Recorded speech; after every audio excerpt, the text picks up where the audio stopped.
Olá, turma, sejam bem-vindos a mais uma aula de linguagem de programação. Dando continuidade aqui à programação funcional utilizando linguagem Haskell, eu vou abordar aqui anotações de tipos, guardas, listas e recursividade nessa apresentação da aula de agora, tá? Aqui são os tipos básicos de Haskell, né?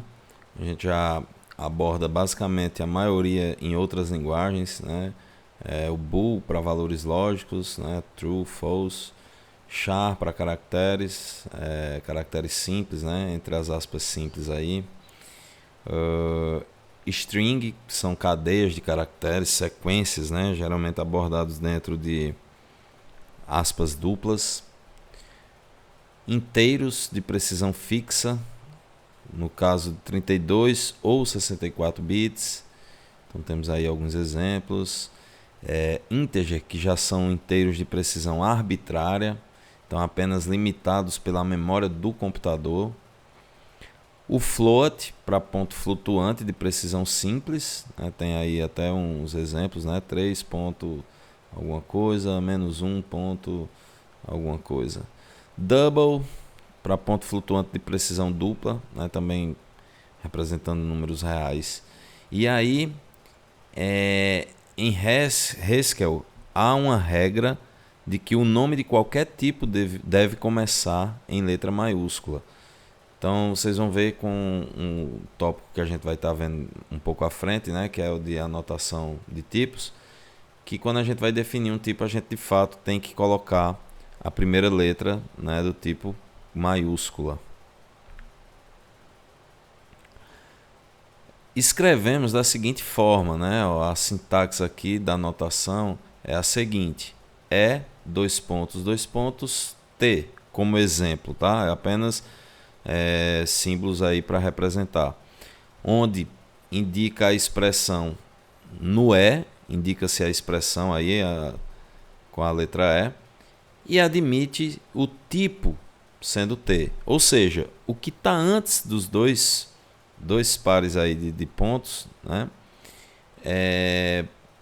Seria a expressão e o que está após o tipo.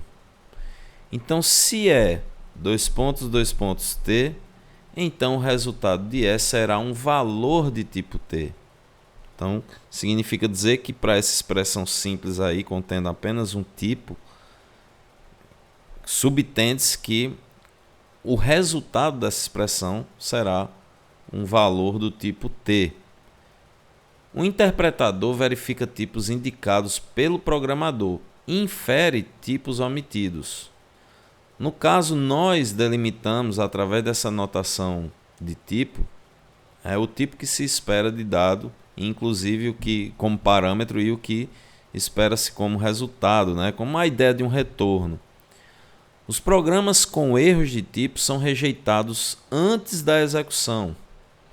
Então, quando a gente faz a anotação de tipos, né, antes mesmo da execução, muitas vezes ele já é rejeitado, né? E aí mostra-se com mais precisão o problema que ocorre naquela sintaxe ali, possivelmente.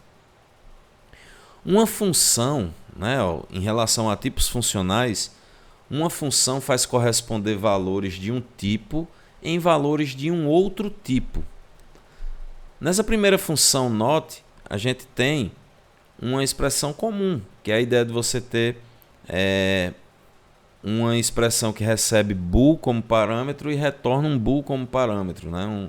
um booleano. Porém, na segunda, isDigit, né? Essa outra função aí, ela tem uma característica diferente. Ela recebe um parâmetro char, mas retorna um booleano, que é justamente o que explica aqui, né? Nesse tópico, né? Uma função faz corresponder valores de um tipo em valores de um outro tipo. Em geral, T1, ou seja, tipo 1 e tipo 2, né? Respectivamente char e bool, é o tipo das funções que fazem corresponder valores do tipo de 1 em valores do tipo de 2, T2. Isso aqui não é algo, né, muito extraordinário não, mas se você parar para lembrar em linguagens comuns, né, é muito comum a gente receber parâmetro de um tipo processar ali dentro do método, da função ali, alguma lógica e de repente retornar algo que não tem nada a ver com os parâmetros de entrada. É basicamente isso, tá? Bom, e já que a gente está falando de tipagem, eu apresento agora a vocês as anotações de tipo, certo? O que seriam anotações de tipo? É considerado uma boa prática, elas servem para dizer qual tipo que você quer que uma expressão assuma. É uma prática de anotar o tipo de cada definição. Então, no exemplo do exercício anterior, inclusive, eu não estava utilizando notação de tipo. Então, por exemplo, nesse exemplo aqui, ó, soma x, y, x mais y. Eu não tenho a obrigação de usar a notação de tipo. Porém, com a anotação de tipo, a gente tem uma legibilidade mais atrativa, né? Ó, serve de documentação, isso aqui é uma anotação de tipo. Ajuda a escrever as definições e permite mensagens de erro de tipos mais compreensíveis. Acaba tendo um retorno, né, referente à tipagem, um retorno de mensagem de erro mais preciso quando a gente tem a delimitação aí da anotação de tipo. É muito simples a sintaxe, certo? É baseado no que a gente viu nos slides anteriores. Então a gente tem o nome da função, né, que estava sendo referida como expressão. Então a gente tem aqui a função, dois pontos. Inicialmente, tudo são parâmetros. Então, o int, parâmetro, o outro int, parâmetro. E geralmente o último consiste no retorno, que seria o resultado, né? Então, por fim, temos aqui também um int. Então, observem, né, a tipagem aqui, a palavra reservada com a letra I no maiúsculo, né, com maiúsculo. E aqui, de fato, né, a implementação da função. Então, notem que x corresponde a esse primeiro int, y corresponde a esse segundo int, que eu falei que eram os parâmetros de entrada. E x mais y é o retorno resultante aqui de um novo int. Int 3, então, está representado aqui por x mais y. Então, é basicamente essa a forma de você fazer a anotação de tipos. O nome da função, né, ó, aqui mostrando a sintaxe. Primeiramente é o nome da função, dois pontos, parâmetros recebidos, nesse caso o int, que representa x, depois o outro int, que representa y, e o retorno, que é o somatório de x e y, que resultará em um outro int, né, que é esse int aqui, tá? Então a anotação é bem simples. É obrigatório? Não. Não é obrigatório fazer quando você está programando em Haskell, porém, como eu já argumentei, é uma boa prática, né? E fica muito mais legível o seu código quando tem anotação de tipos. Então, inclusive para o trabalho, eu até estou exigindo, né, que vocês, para o exercíciozinho prático que vocês têm que me entregar, eu até estou exigindo que vocês usem a anotação de tipos. Então, é basicamente isso aí, a anotação de tipos. Estrutura condicional. Como é que trabalhamos com condicionais dentro do Haskell, né? Então, notem que a partir daqui os exemplos, a maioria vai estar com anotação de tipos. Peço também, gente, para que vocês ignorem a variedade aqui dos prints. Alguns exemplos estão com fundo preto, né, com background aqui preto, outros estão cinza, tá? Porque eu peguei de vários materiais aqui e tirei alguns prints de exercícios que eu mesmo fiz. Então, enfim.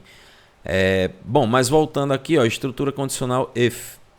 Então, temos basicamente os famosos, né, if, then else, ou seja, se, então, se não.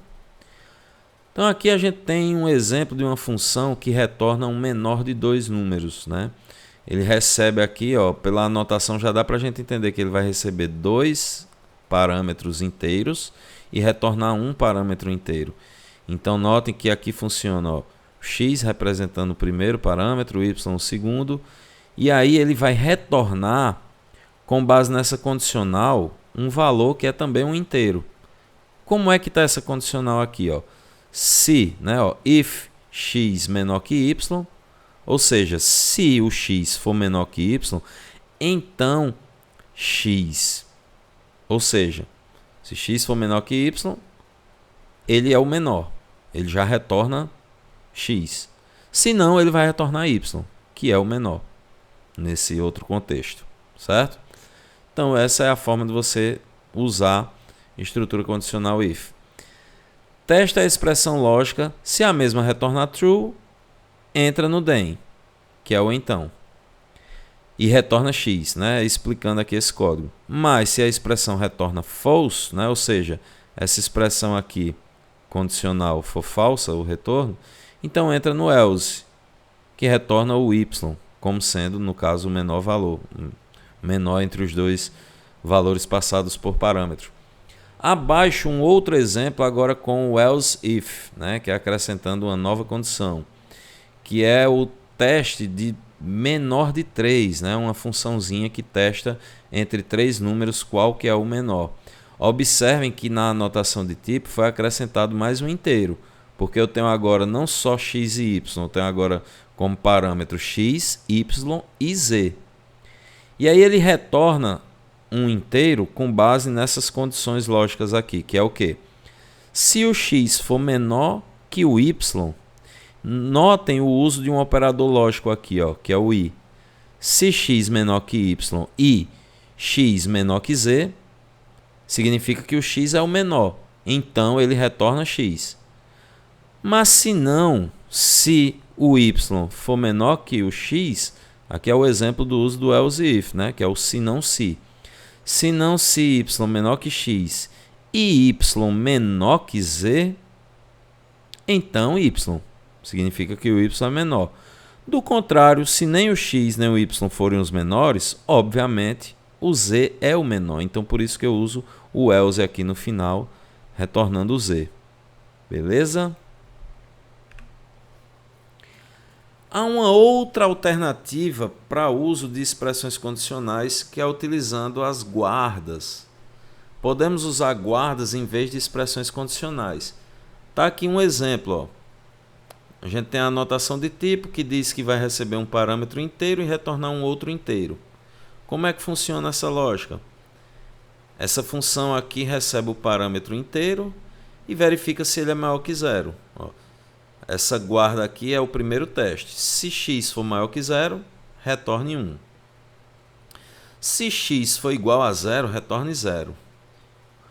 O otherwise é um caso, como é que eu posso dizer, extra, né? Caso essas duas condições não entrarem, então ele vai retornar o menos 1.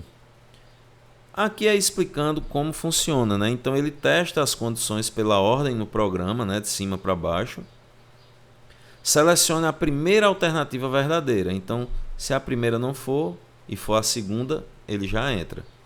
Mas se não for nenhum, entra no otherwise. Se já for a primeira, já entra na primeira. Beleza? Se nenhuma condição for verdadeira, erro de execução, que é onde representa aí, né, com a condição otherwise, que é o caso de exceção, que é o retorno do menos 1.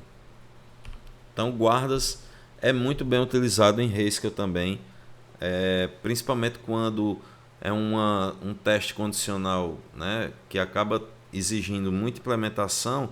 Com guardas fica muito mais elegante, mais resumido. Mais resumido, né? Então, uma outra coisa interessante que eu trouxe aqui para vocês é que podemos também definir nossos próprios operadores. Por exemplo, ó, essa função aí abaixo define um operador sustenido, ou jogo da velha, como é conhecido, que concatena duas strings caso elas sejam diferentes. Ele faz uma verificação. Se as strings forem diferentes, ele concatena. Do contrário, se forem iguais, ela retorna uma das duas. Então, para eu delimitar um operador com essa funcionalidade, o que é que eu faço? Eu começo aqui na anotação de tipos, colocando ele entre parênteses, e aí eu faço aqui, ó, como se fosse justamente a relação x, operador y. E aí, aqui nas condições, é que eu vou delimitar como é que vai funcionar o comportamento. Que é o que? Eu vou dizer, olha, se o x for diferente, esse símbolo, ó, eu botei aqui embaixo, para você não esquecer que é o diferente. Se o x for diferente de y, retorne a concatenação de ambos. Esse comando aqui, né, ó, mais, é a concatenação de x com a string vazia e da string vazia com o y. Então, fazendo com que um valor só seja resultado aqui dessa concatenação. Beleza? Então, mais ajuda a concatenar e o barra igual verifica se é diferente. Caso não sejam diferentes, obviamente são iguais. Então, ele entra no otherwise retornando x, já que a ideia é retornar um dos dois, né? Ou x ou y. Tá?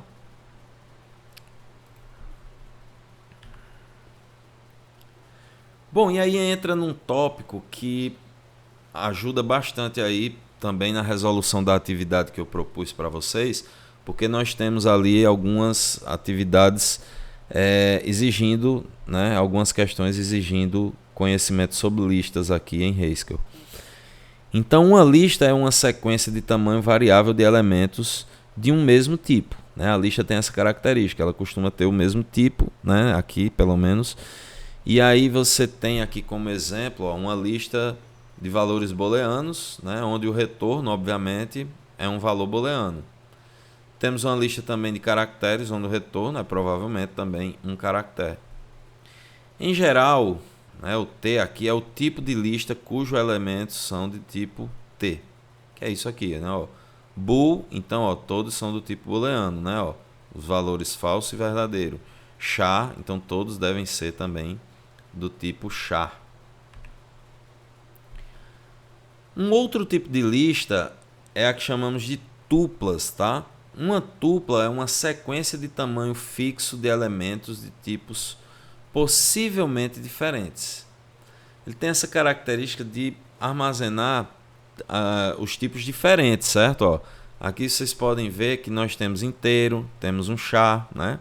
Então aqui, após os dois pontos, eu tenho que representar respectivamente cada tipo. Aqui nós temos ó, falso, caractere, aliás, booleano, né? Caractere e booleano, ó, bool, char, bool.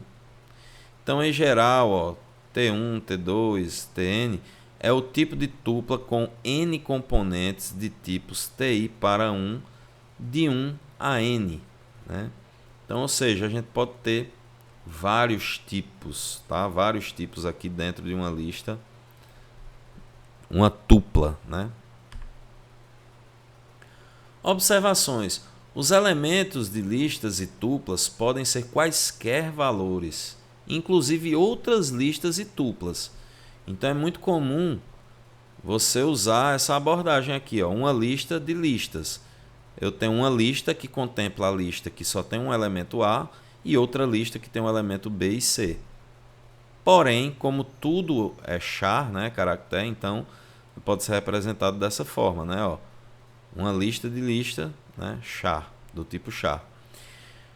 Já que com lista do tipo tupla, eu tenho uma variedade, né, quanto à tipagem. Então, eu tenho aqui, por exemplo, uma tupla contendo um int e uma outra tupla, que é o que acontece aqui, ó, um int e uma tupla de char inteiro dentro. Ok? Então, aqui o outro exemplo já temos o que? Uma tupla contendo uma lista, além de um inteiro.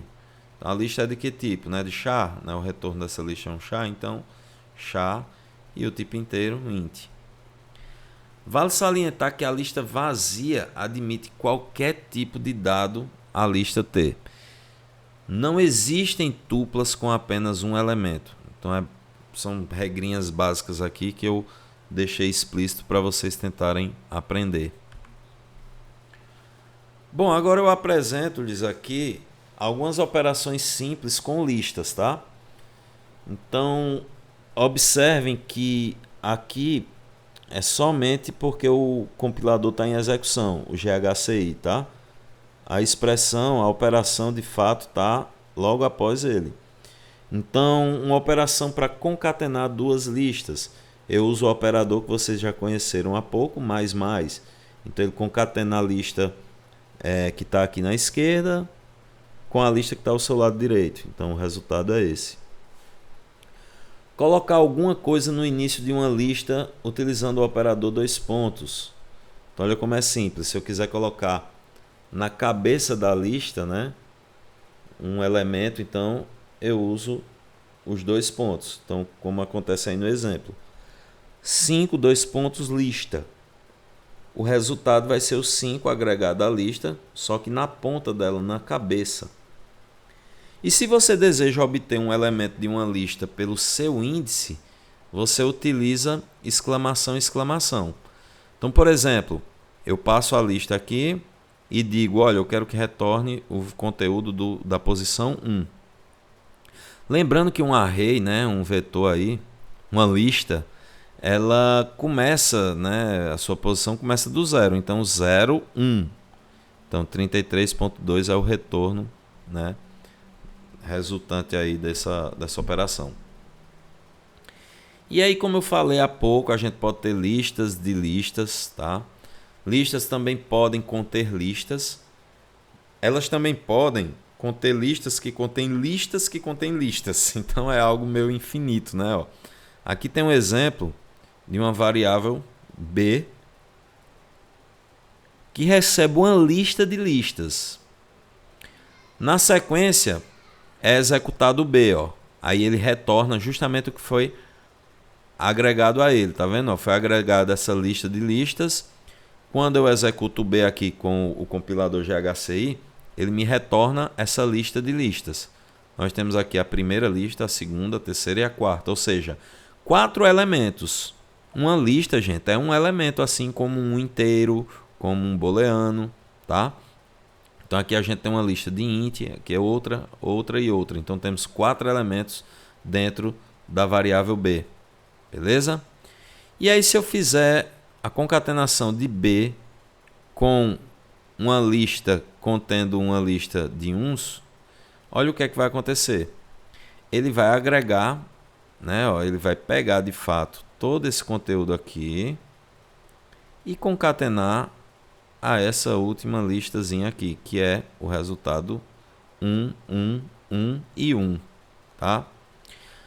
Beleza. E agora eu estou usando aquele recurso, né, para colocar na cabeça da lista esse elemento aqui, que é essa outra lista, ó, a lista de 6. Então a gente aprendeu que com 2 pontos, né, ele agrega. Então ele está botando aqui, ó, no B, ou seja, ele vai acrescentar, né, ao B aqui, e o resultado vai ser esse, na cabeça da lista, a lista 6 concatenada a todo o conteúdo que está contido em B, beleza? E aí, por fim, eu estou solicitando, né, do B aqui o conteúdo que está no índice 2. Como aqui ele, na verdade, ele não chega a agregar de fato a variável, ele só monta a estrutura concatenando, ele não atribuiu aqui dentro de B esse elemento. Então o que é que acontece? Quando eu passo exclamação, exclamação 2, eu estou querendo retornar o valor, o conteúdo do segundo elemento, né? Só que o segundo elemento com base no conteúdo de B. Então eu tenho que olhar por aqui, tá? 0, 1, 2, certo? Então na posição 2, posição 0, posição 1, posição 2, que é 1, 2, 2, 3, 4, justamente esse elemento, beleza? Então não, para quem estiver achando, ah, poxa, mas não seria aqui não, ó. Esse carinha aqui, ele não está dentro de B, ele apenas foi exibido concatenadamente aqui, certo? Se ele tivesse atribuído assim, ó, recebendo com a igualdade, aí tudo bem, mas aqui ele só foi exibido de forma concatenada. O conteúdo de B ainda prevalece sendo esse daqui. Eu posso também comparar listas, certo? As listas poderão ser comparadas se as coisas, ou melhor, né, os elementos que elas contêm puderem, né, ser comparadas. Então, nesse caso aqui, ele está testando a lista da esquerda com a da direita. Então, aqui ele testa se é maior, aqui ele testa também se é maior, né? Primeiro ele testa as cabeças, né? As cabeças são comparadas primeiro. Então, ele pega 3 é maior que 2, né? Então os segundos elementos são comparados. 2 é maior que 1, 1 é maior que 0. Então de fato é true. Já aqui, ó, ele pega de cara a cabeça, então 3 é maior que 2? Apesar de que 2 não é maior que 10 e nenhum é maior do que 100. Mas ele pega o primeiro teste, então tem que ter muito cuidado com isso. 3, 4 e 2 é maior que 3, 4? Tranquilo, né? Ó, tem elemento a mais, inclusive, aqui. 3, 4, 2 é maior que 2,4? Verdadeiro também, né? Ó, 3 é maior que 2, 4 é maior que 4, aliás, é igual a 4.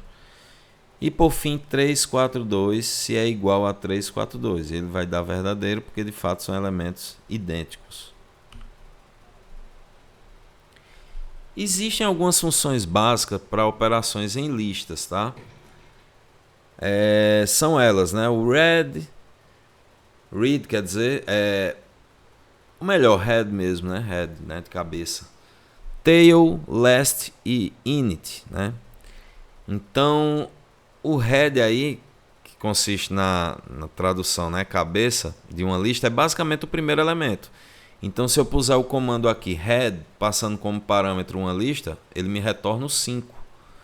Já o tail recebe uma lista e retorna a sua cauda, tá? Na teoria aqui, pessoal, com programação aqui em Haskell, a gente delimita, já que não temos, né? Eu vou até falar sobre isso daqui a pouco, mas eu já estou já estou antecipando. Já que nós não temos estruturas de repetição para, por exemplo, percorrer uma lista, então a gente usa uma técnica que é recursividade. E aí ela trabalha levando em consideração uma divisão nessa lista, que sempre é o quê? Ela tira a cabeça da lista, que é o primeiro elemento, né, separa da cauda, que é o restante dos elementos. Então, sempre a gente vai fazer essa analogiazinha, a ideia de uma cobra, por exemplo, de uma lagarta. Então, se eu, inclusive, lembrando que isso aqui são funções básicas já definidas lá no Prelude que a gente pode estar usando. Então, eu mostrei o exemplo do head e aqui estou mostrando o exemplo do tail, né? Que ele recebe a lista e retorna a cauda. Em outras palavras, ele decepa a cabeça de uma lista e retorna o restante, o conteúdo, né? Ou seja, a cauda.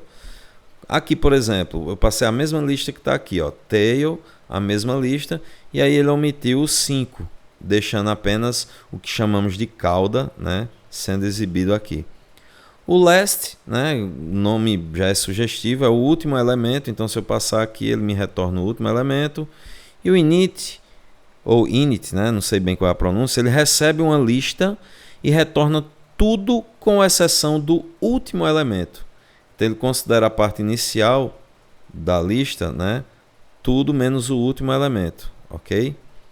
Então essas são funções aí básicas que a gente pode estar usando para brincar. E aí, se pensarmos em uma lista como um monstro, né, a gente poderia ter essa figura aí que eu extraí de um site muito bacana, que eu até coloquei como referência no final, né? E aí ele mostra muito bem como é delimitado uma lista aqui nesse contexto. A gente tem a cabeça sendo o head, o tail sendo o seu corpo, o last sendo o último, né, o último da lista, e o init sendo toda a parte antes do último, beleza? Então é assim que a gente consegue enxergar melhor uma lista aqui. Existem várias outras funções, tá, pessoal? Ó, tem o length também, que recebe uma lista e retorna o seu tamanho. Aqui, por exemplo, ele diz que a lista tem um tamanho 5, tá vendo? Ó, de fato, ó, 1, 2, 3, 4, 5. 5 elementos estão, na verdade, nessa lista, então ela é de tamanho 5. Já a função null verifica se a lista é vazia ou está vazia. Se for, então retorna true. Se não, retorna false. Utilize esta função no lugar de xs igual a lista vazia, caso você tiver uma lista chamada xs. Então eu posso usar, né, dessa forma. Ok? Então aqui tem um exemplo, ó, na prática, null passando a lista. Então é falso, claro, se tem elementos na lista. Mas aí se eu passar null sem elementos dentro da lista, então ele interpreta que não tem nenhum elemento na lista. Temos também a função reverse, tá? ela reverte os elementos de uma lista. Por exemplo, aqui tem a lista que tem os elementos 5, 4, 3, 2, 1. Usando a função reverse, ele modifica, né, a sequência. Ele bota 1, 2, 3, 4, 5.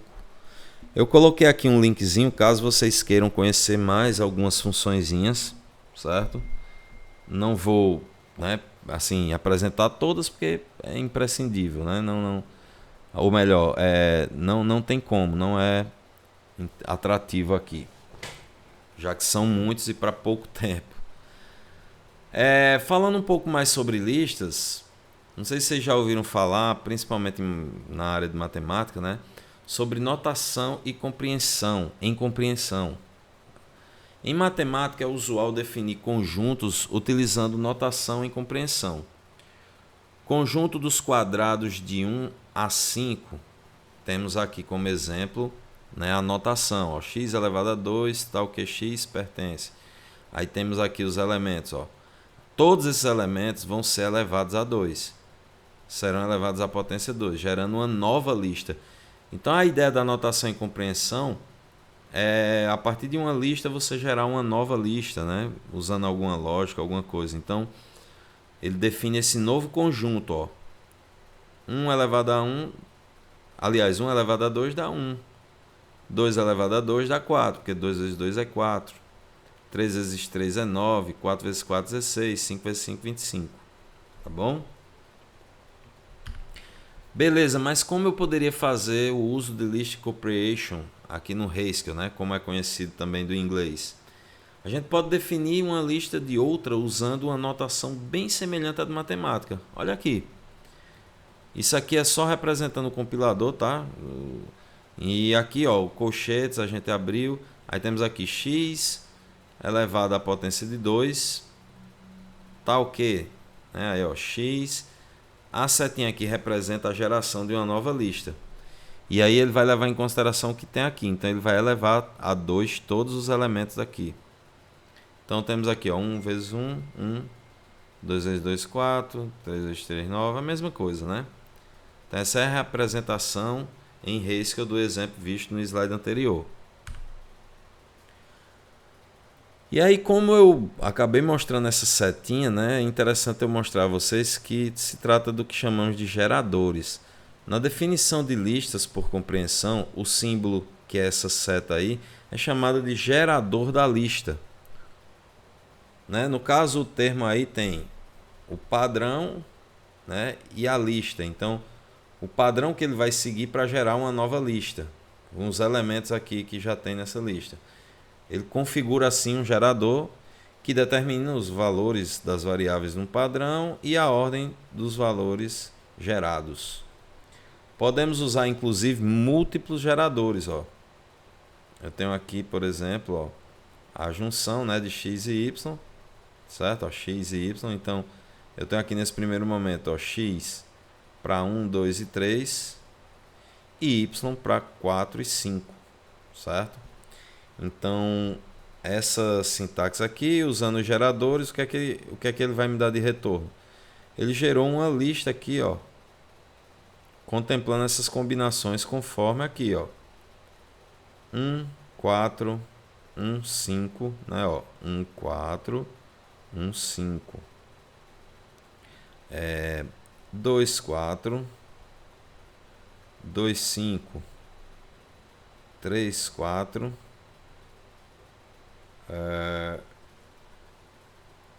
cadê? Opa. Aliás, aqui, né? Ó, 3, 4 e 3, 5, tá? Beleza. Aqui é só mostrando, né? Outro exemplo, ó. As definições em compreensão podem incluir condições também para filtrar os resultados. Usando o guarda aqui, eu posso testar primeiro, ó. Filtrar os inteiros x, tal que x está entre 1 e 10. Se x estiver entre 1 e 10, então, né, ele vai filtrar esses elementos. E x é par, né, é a ideia de uso dessa função aqui, dessa expressão aqui, na verdade, usando o mod, né, que faz um teste aqui se o x é divisível por 2. Se for igual a 0 o resto, então ele é divisível. Então, nesse caso aqui, dando a ideia de que o x é par, né? Então, ele retornou exatamente isso, apenas os números pares, com base nessas condições aqui: 2, 4, 6, 8 e 10. Beleza?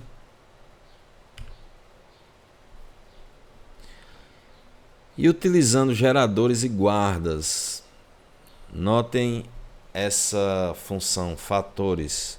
Ela recebe um inteiro, né? E retorna a lista de números que estão entre 1 e n e que são divisíveis por esse n. Como assim? Ele vai receber, né, um número aqui e olha só, vai fazer referência aqui, né? E aí vai retornar da seguinte forma: ele verifica, né, os números que estão aqui nesse intervalo e, né, que são, no caso,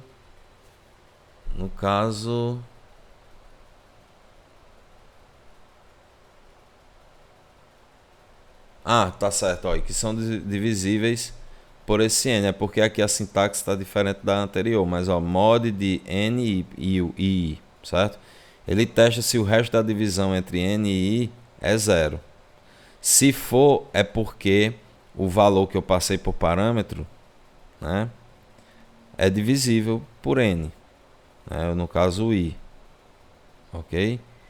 Então, nesse caso aqui, ele vai montar aqui, né, a lista nessa sequência, conforme essa lógica aqui que eu acabei de ler para vocês, certo? Então, repetindo, fatores, aí n, ele vai retornar aqui o que? O que tiver entre 1 e n e que seja divisível por n. O que ele for achando, ele vai pondo aqui. Bom, e aí finalmente chegamos num assunto bem interessante, que é o recursão em Haskell, certo? Se você ainda não sabe o que é recursão, leia essa frase do início novamente. Se você ainda não sabe o que é recursão, leia essa frase do início novamente. Se você ainda não sabe... chega, eu tô brincando, ó. É já uma analogiazinha à ideia de recursão, né? Eu extraí lá desse site que eu citei a vocês, que ele é bem didático e extrovertido, assim. Então a ideia é tentando fazer com que você entenda que é a ideia de você fazer uma chamada em loop aqui. Então é na verdade uma forma de definir funções onde ela própria é usada em sua definição. É uma função, uma função chamando a ela própria. Então é esse recurso que vai auxiliar em percorrer um array, né, inclusive. Geralmente definições em matemática são dadas recursivamente. Por exemplo, a famosa sequência de Fibonacci, né? Mas como essa sequência de Fibonacci ela está sendo solicitada no exercício, eu não vou entrar em questão com ela aqui, tá? Só um novo argumento sobre recursão em Haskell.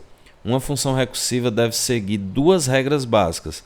Ela deve ter uma condição de parada, senão ela entra em um loop infinito, e ter a chamada recursiva, onde a função chama a si mesma. Do contrário, ela não é caracterizada como uma recursão, né? Enfim. Apesar de eu não mostrar a solução, mas eu queria pelo menos que vocês entendessem um pouco do padrão sequencial aqui da sequência de Fibonacci. Então, temos aqui, por exemplo, os dois primeiros termos, eles são igual a 1, né? E cada termo subsequente consiste na soma dos dois anteriores. Então, para que eu faça isso dinamicamente, eu tenho que usar um recurso, né, de recursão mesmo, de fato. Então, olha aqui como é que é feita a lógica. Ó.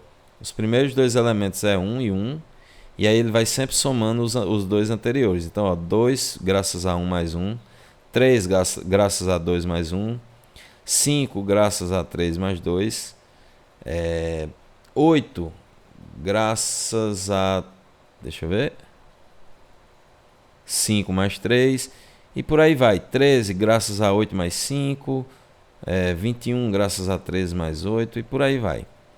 Então ele vai somando. Resolução, uma função que de forma recursiva monta a sequência com base na lógica apresentada, soma dos dois números anteriores. Ok? Então, com recursividade a gente consegue aplicar isso.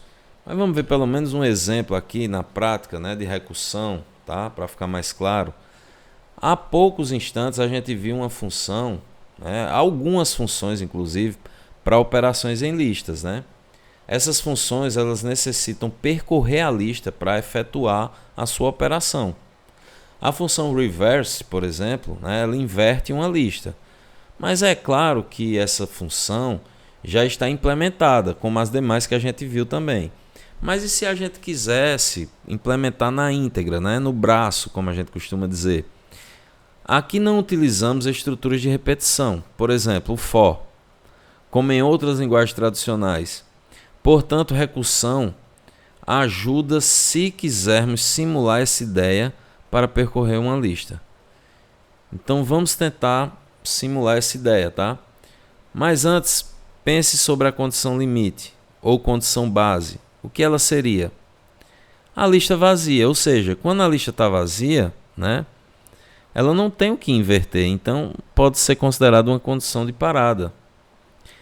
Mas e o resto? Você poderia dizer que se dividirmos uma lista em cabeça e cauda, como eu mostrei a vocês na teoria aqui que é usada, a lista invertida é igual à cauda invertida com a cabeça no final.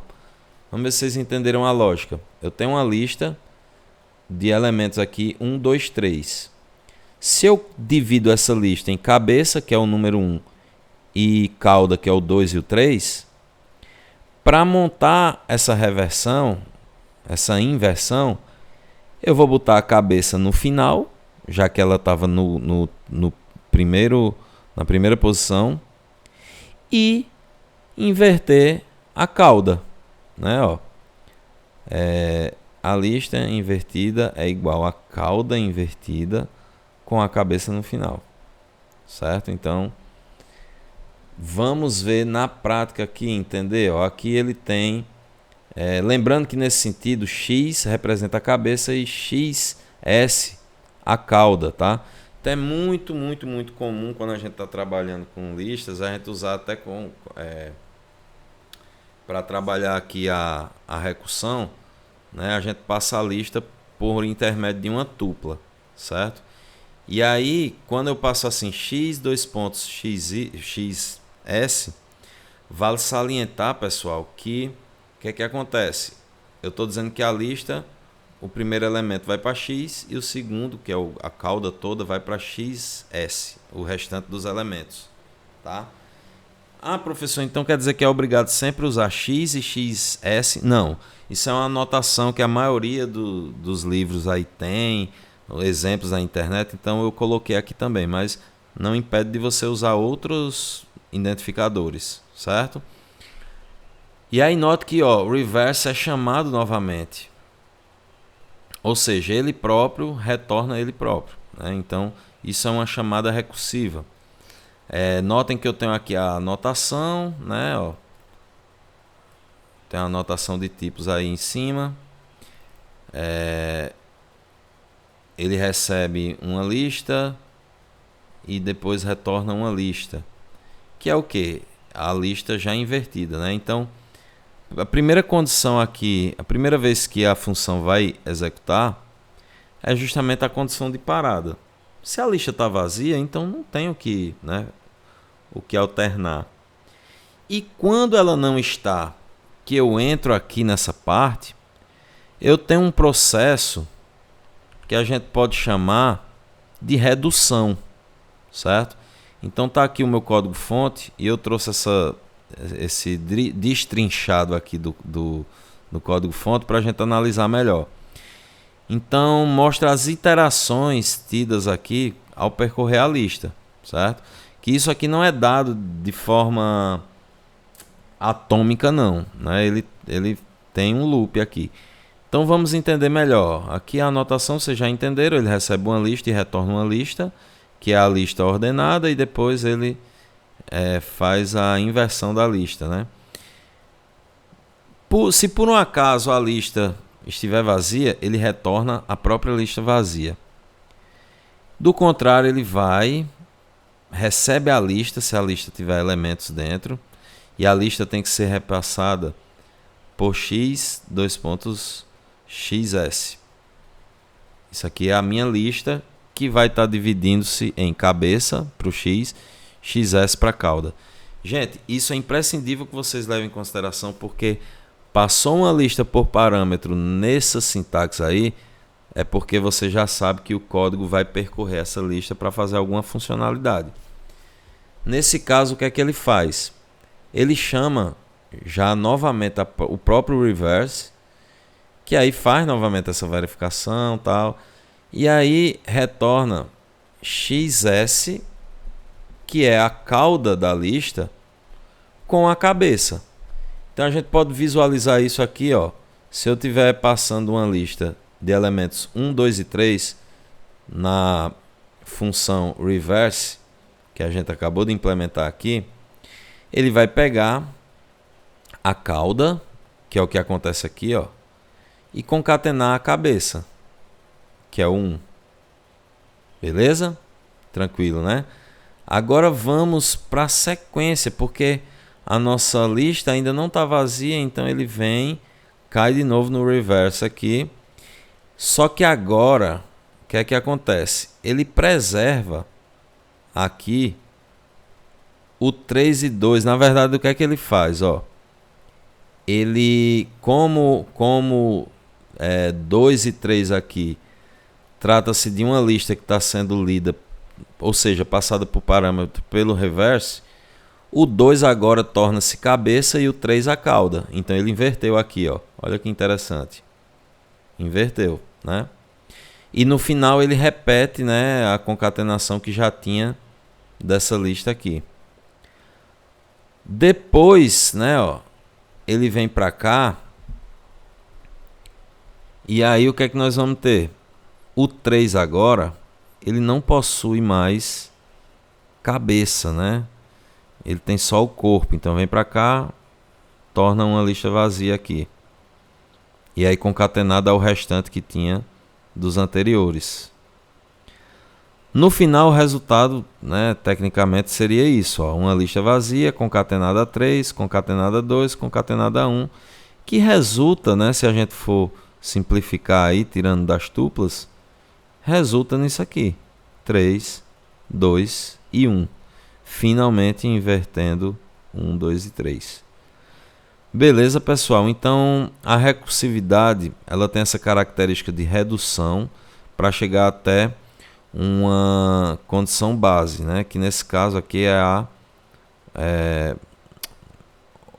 a lista vazia, né? No caso, ele identificou nessa lista aqui, tá? Então,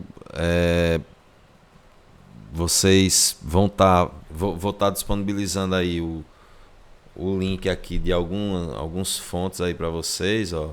Nesse caso aqui o que eu tinha dito a vocês, e nos próprios slides aqui eu acho que vocês viram que tem alguns exemplos que já auxilia também para a tarefa lá, tá? Se der certo eu arrumar uma brechinha, eu implemento alguns exemplos aqui no VS Code e compartilho com vocês também, tá bom? Então, pessoal, espero que vocês tenham entendido, né? Qualquer dúvida, entre em contato. Boa sorte aí na implementação do exercício e até a próxima.